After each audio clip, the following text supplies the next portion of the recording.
Il n'a pas été très longtemps à l'école. Tout petit, il se penchait déjà sur des livres le soir quand il se couchait, parce qu'il voulait essayer de comprendre et surtout d'apprendre ce qui lui manquait pour son métier. Il estimait que être cultivateur ou être agriculteur, c'était pas simplement s'occuper des terres et s'occuper des animaux, mais c'était voir au-delà, voir comment on pouvait enrichir la terre, enrichir les cultures, le bien-être animal. Il en parlait déjà à ses enfants, donc je pense qu'il avait déjà une longueur d'avance certaine sur certains de ses confrères. Je rappelle qu'à ce moment-là, on était tout au début du XXe siècle, même fin du XIXe siècle, et réellement, il avait déjà cette envie d'apprendre et d'innover.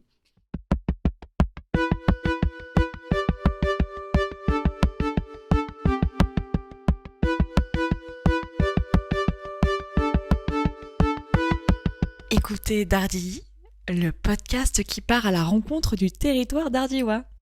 Bonjour et bienvenue dans Écoutez Dardilly.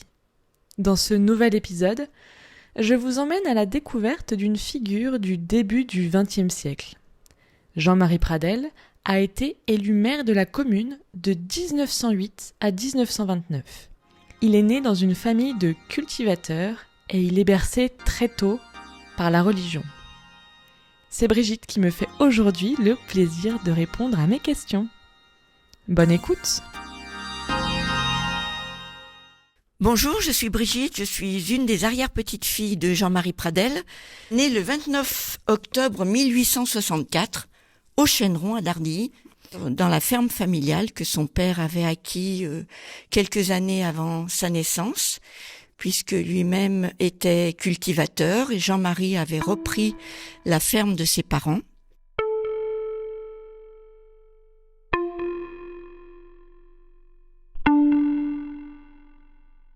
Il va aller à l'école jusqu'à l'âge, je crois, de 10 ans. Son père avait eu une blessure au pied. Blessure à l'époque, on n'allait pas voir le médecin, on soignait pas les blessures. Donc malgré différents pansements en plâtre et autres, son père va être amputé de la jambe alors que Jean-Marie Pradel est encore un enfant, et il va voir son père continuer de travailler dans les champs, continuer de travailler avec les bêtes, avec une jambe en bois qui le faisait beaucoup souffrir.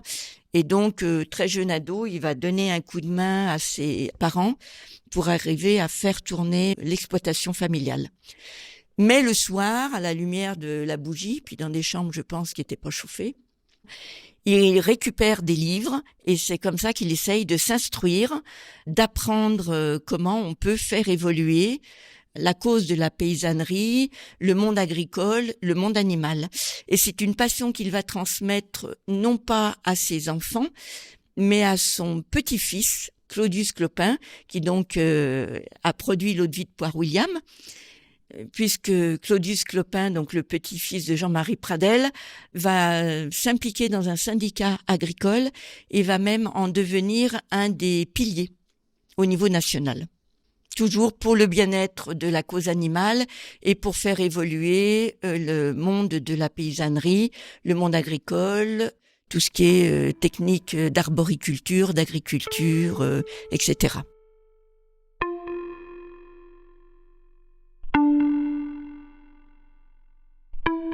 Il reprend la ferme à son compte quand il se marie. Son père a de plus en plus de difficultés à marcher avec sa jambe de bois et c'est lui qui reprend. Il est probablement jeune adulte puisque il a son premier fils quand ils ont 31 ans. Il devait avoir peut-être 25 ans. Donc il l'a repris très jeune. Il cultivait des légumes et puis il avait des animaux.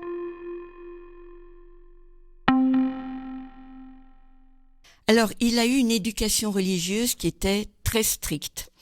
Il a gardé ses convictions religieuses jusqu'à ce que, jeune adulte, il fasse un voyage à Rome et il a été profondément choqué par les richesses de l'Église qu'il a vues à ce moment-là sur Rome.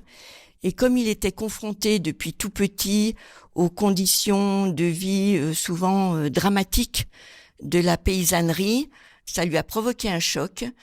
Donc je pense que c'est pour ça, d'après ce que m'expliquait ma grand-mère, qu'il a rejoint un petit peu le Parti communiste, mais c'était pas des engagements politiques comme on les voit maintenant avec des syndicats et autres. C'était vraiment l'engagement politique au sens noble du terme, parce qu'il trouvait qu'il y avait une injustice qui était flagrante entre le monde rural et le monde urbain, et surtout le monde de la paysannerie par rapport à toutes ces richesses de l'Église qu'il avait vues, à tel point que aucun de ses 3 enfants n'a été baptisé. Ce qui veut dire que quand ma grand-mère a voulu se marier avec mon grand-père, donc ma grand-mère était la fille de Jean-Marie Pradel, elle a dû se faire baptiser, jeune adulte, avant de pouvoir épouser mon grand-père.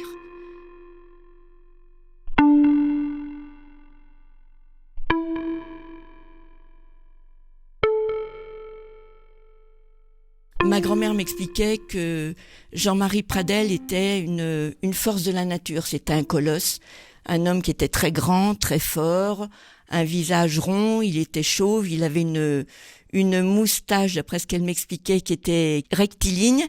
Et puis il y avait juste les bords des moustaches qui se redressaient, mais enfin je pense que c'était la mode des moustaches à l'époque. Quand on voit tous les soldats qui sont partis à la guerre, 90% des soldats avaient une moustache comme ça. Il était capable de porter ce qu'on appelle les foudres à l'époque, qui contenaient 150 litres de vin. Il était capable de les sortir d'une charrette puis de les porter à bout de bras pour descendre des escaliers et puis aller les stocker dans une cave. Il était intègre. Alors, je veux pas en faire qu'un côté positif parce qu'il y avait des défauts. On va en parler après. Il était intègre, il était respectueux des autres et surtout très à l'écoute de ses concitoyens. C'est aussi pour ça que, en 1908, plusieurs habitants sont venus le voir en lui disant, ça serait bien que ce soit toi qui sois maire de Dardilly. Il y avait le côté donc très fort, je pense, qui inspirait sans doute un petit peu de confiance et de protection. Le côté intègre qui inspirait de se dire pourquoi en tant que maire il serait bien. Donc il a fait plusieurs mandats de maire et puis il a été sur la dernière partie de ses mandats de maire conseiller général du Rhône. Donc il avait beaucoup de qualités. Il avait plusieurs défauts. Il était très exigeant avec lui-même, mais très exigeant aussi avec les autres, que ce soit sa famille ou les concitoyens, ainsi de suite. Et puis surtout, il acceptait difficilement qu'on n'ait pas les mêmes idées que lui. C'est-à-dire que il voulait que les gens aillent dans son sens et il acceptait difficilement le contradictoire, ce qui a été la raison d'une de ses brouilles avec Édouard Herriot, pour une bêtise. Ma grand-mère m'en avait parlé, mais je me rappelle plus ce que c'était, mais elle me disait que c'était vraiment une bêtise. Mon arrière-grand-père était pas du tout d'accord avec les propos d'Édouard Herriot. Ils se sont fâchés, ça a duré des années. Les élus de Lyon régulièrement contactaient mon arrière-grand-père en lui disant écoute, il suffit que tu présentes tes excuses à Édouard Herriot et ça s'arrêtera là. Et Jean-Marie Pradel ne voulait pas présenter ses excuses.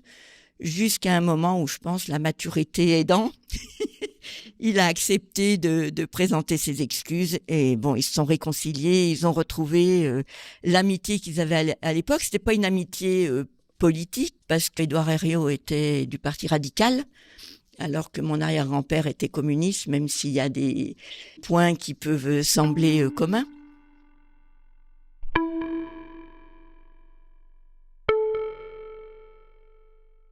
Il était là pour l'inauguration de la mairie en 1909.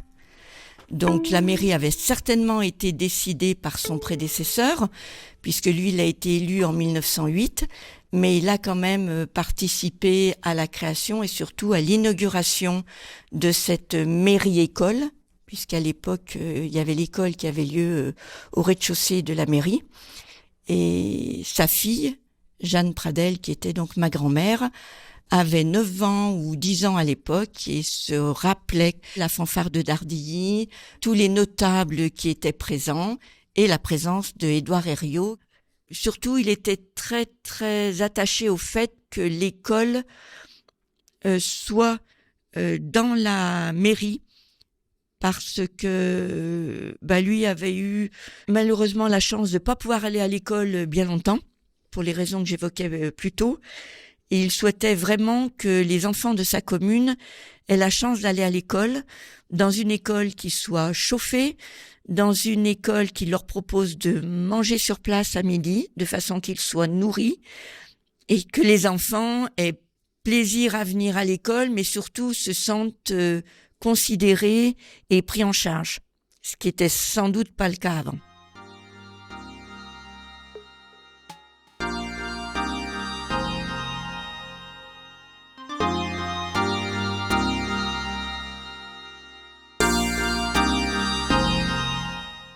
Jean-Marie rencontre sa femme, Marguerite, née Delorme, à Marty-l'Étoile, à un bal. Ensemble, ils ont 3 enfants. Armand Jacques Claude, dit Claudius, Jeanne, et Abel, dit le poète de Dardilly. Malheureusement, son premier fils, Claudius, meurt au cours de la Première Guerre mondiale en 1916, à l'âge de seulement 20 ans. Bouleversé, Jean-Marie Pradel fera construire un monument aux morts d'un genre particulier pour l'époque. Il prône la paix, c'est un monument pacifiste, contrairement à beaucoup de monuments aux morts qui ont été érigés après la Deuxième Guerre mondiale. C'est en 1921, lors d'un conseil municipal, que Jean-Marie Pradel a décidé d'ériger ce monument aux morts au sein du cimetière communal, mais lui voulait un monument pacifique. Bien loin de l'esprit de revanche qui prédominait au lendemain de la Première Guerre mondiale. Ce monument a été inauguré en avril 1924. Il porte 2 mentions. La première mention, c'est contre la guerre à ses victimes, à la fraternité des peuples. Avec cette mention, donc, il a été reconnu monument pacifiste et qu'il a été inscrit ou qui est en cours d'inscription au niveau des bâtiments de France. Il me semble des monuments qui sont protégés. Et puis, de l'autre côté, il y a une statue qui représente une femme qui tient un enfant dans ses bras pour l'éloigner des conflits. Et sous cette statue est écrit que l'avenir console notre douleur. Et ces 2 phrases pacifistes avaient à l'époque provoqué une polémique, puisque le préfet de l'époque avait demandé sa démolition, heureusement sans succès.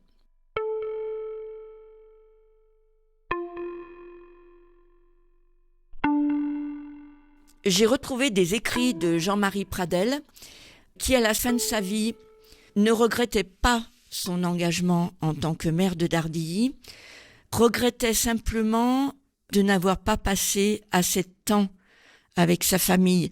Et je pense que le décès de son fils à la Première Guerre mondiale avait certainement contribué à ce sentiment. Alors pas un sentiment d'injustice, un sentiment d'avoir passé beaucoup de temps sur son métier, beaucoup de temps sur son investissement politique. Personne l'avait obligé à renouveler ses mandats, personne l'avait obligé à devenir conseiller général plus tard, mais il s'est rendu compte à terme que c'était du temps qu'il n'avait pas passé avec sa famille, qu'il n'avait pas passé avec ses enfants, qu'il n'avait sans doute pas passé avec ses petits-enfants, à part Claudius qui était tellement amoureux de la ferme qu'il a été élevé par son grand-père, donc par Jean-Marie Pradel.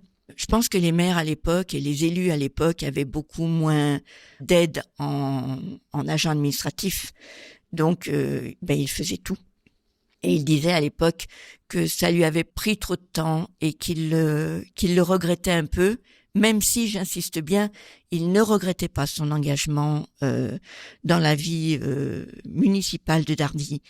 Et a priori, mais là, j'ai pas suffisamment d'éléments pour l'assurer, même s'ils n'ont jamais manqué de rien, parce que souvent dans les fermes, on avait quand même à manger, donc ça, c'était important. Mais ma grand-mère disait aussi que ça avait coûté beaucoup d'argent à Jean-Marie Pradel et à son épouse, parce que mon arrière-grand-père avait tendance, quand il voyait des familles en difficulté, à leur donner à manger, à boire, pour qu'ils puissent au moins nourrir leurs enfants, quelquefois au détriment de ce qu'il aurait pu donner à sa famille ou aux personnes qui travaillaient sur son exploitation agricole. Après, Jean-Marie Pradel est décédé de la maladie Parkinson, il vivait chez sa fille, le 6 novembre 1939. Et quand Jean-Marie Pradel est décédé, son deuxième fils, donc son troisième enfant, était prisonnier. Et il n'a été libéré qu'à la fin de la guerre. Il n'a pas su s'il reviendrait vivant ou pas de ce deuxième conflit.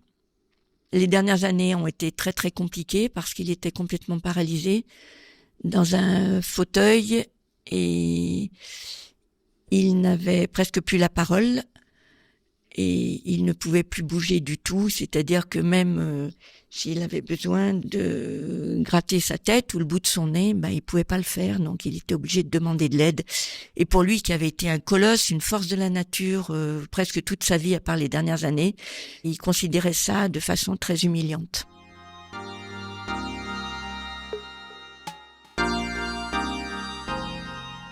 Cet épisode d'Écouter Dardilly est terminé. Merci de l'avoir écouté jusqu'au bout. Et un merci tout particulier à Brigitte de s'être replongée dans ses souvenirs et dans les histoires paysannes de Claudius Clopin, ressource qui m'a aidé à construire ce volet. Pour découvrir les autres épisodes et partir à la rencontre de ce territoire et de son histoire, abonnez-vous. Tous les liens sont en description du podcast. À très bientôt.